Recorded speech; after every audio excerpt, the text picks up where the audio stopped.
Valorant recently held a lore panel at Masters Toronto, and one thing they did was have the agents tell us a little lore trivia fact about themselves. So let's see what some of our agents had to say. First up, this agent said they had a little online craft shop for years. Used to sell handmade jewelry, bits and bobs, that sort of thing.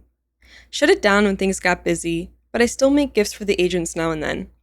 Nothing like creating with your own hands, you know? If you guessed Skye, you're Rightio. We know that Skye is a talented woodworker. Remember, everyone, if we survive, woodworking class tonight in the mess hall. Nimble hands, nimble minds. And now we see that she's also skilled in handmade jewelry and other little things too. Perhaps she even made the necklace she wears in game? And I wonder which other agents she's made gifts for.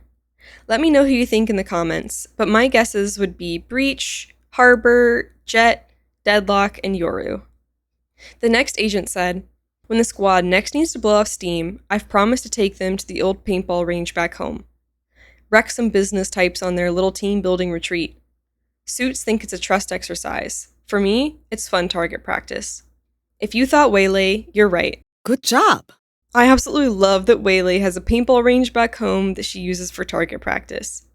Waylay's been described as someone who can talk business with the older folks and talk smack with the younger ones. This seems to bring that to life even more, as she uses a corporate team-building exercise as fun target practice. And I'm sure she would be an absolute menace on the paintball field. Up next, back in high school, I was hooked on competitive fighters. One day, my best pal beat me, clean. I lost it, put my fist through the coin op, ended up washing cars for a month to pay it off. Learn 2 things. Keep your cool, and always block low. If you thought Brimstone, you're on the money. Brimstone is most likely referring to his best friend Tariq Porter, who unfortunately passed away while the two were serving in the military together. We saw a bit of this video game loving Brimstone when the Radiant Entertainment System skins dropped. In that trailer, we saw that Gecko found Brim's old gaming system when he was cleaning out a room in Val HQ. Gecko started playing the fighting game and found that Brim held the highest score by a huge margin. Brim came to check on Gecko's progress, and instead of scolding him for gaming, he just joined in the fun.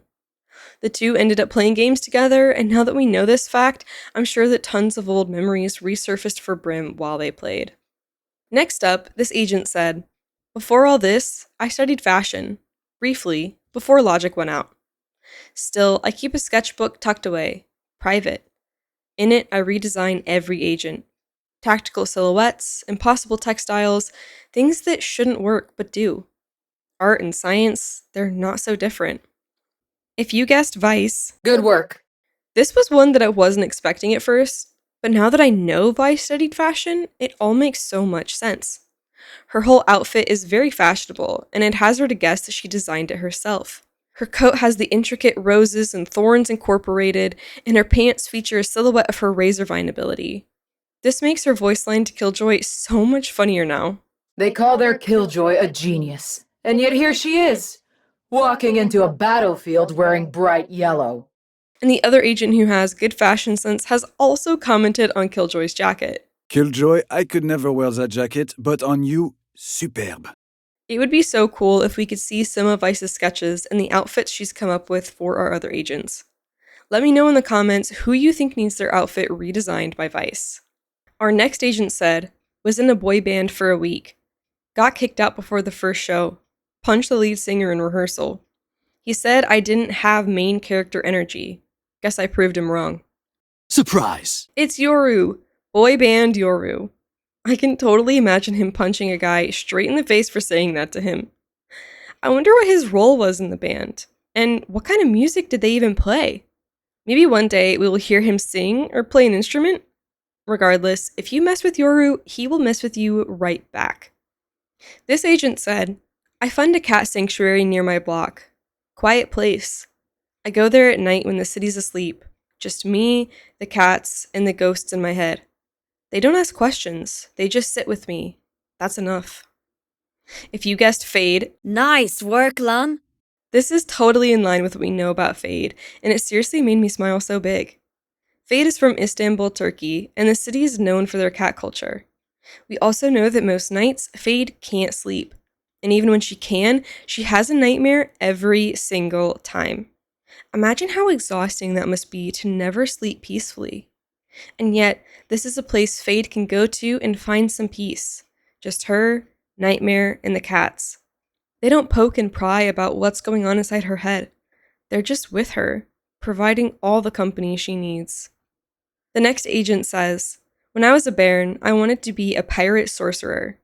Tricorn hat, enchanted cutlass, maybe a talking parrot cursed to spill secrets. Mum and Dad still laugh about it, especially the time I tried to summon a kraken in the bathtub." If you guess Clove, Nat 20! bairn is a Scottish term for a child. And considering how much Clove loves tabletop RPGs, this is such a cute little backstory. Clove is the dungeon master for several of our agents as they play together, and it seems like Clove's dreams and imagination as a kid are coming to life in their own way now as an adult. Oh, and we also got Clove's real name, which is Ollie Baird. What do you think of it? This next agent said, "I've never told Brimstone my mum was fire service too. If I did, he'd go full nostalgia mode. 10 stories deep about back in my day, before I could even sit down. Love the guy, but man's a walking history book." If you guessed Phoenix, You got it. this one sheds some light on Phoenix's backstory. While we don't know all the details, the current theory is that after First Light, Phoenix gained his radiance and somehow ended up setting fire to his school. It's also likely that his sister Mary was affected by the incident, and now there's the possibility that his own mother was called onto the scene as a firefighter. I can only imagine the heartache and strain that put on their relationship as Phoenix navigated his radiance with fire alongside his mom's job that puts fires out. I feel like this was another little teaser for the Phoenix lore arc we are on right now, with Mary's introduction, her song Ego, and Phoenix being forced to come to terms with his past. This agent said, "After a fight, I used to unwind to the smoke. Not my proudest habit. Picked it during special operations training. I quit after joining protocol. Brimstone still clings to his cigars. I've thought about soaking the whole stash in water. Not to be cruel, just looking out for him." If you thought Deadlock, Nicely done. before joining Valorant, Deadlock was part of a private military group called Stahljaeger, which consisted of elite hunters who also specialized in extractions. Deadlock was part of the Ursa team, together with her 2 sisters in arms. It sounds like the training she underwent with Stahljaeger was pretty stressful as she picked up smoking. However, knowing it was a bad habit, she stopped once joining the Valorant protocol, and now wants to help Brimstone break away from his cigars as well. This is so fitting with her line. You're all more important than words on a brief. Look out for each other. Up next, I was a teenage lifeguard. Not bad, until one kid started throwing his weight around, pushing the younger ones. So I lured him out, locked the gate, and let him walk home soaked and sulking.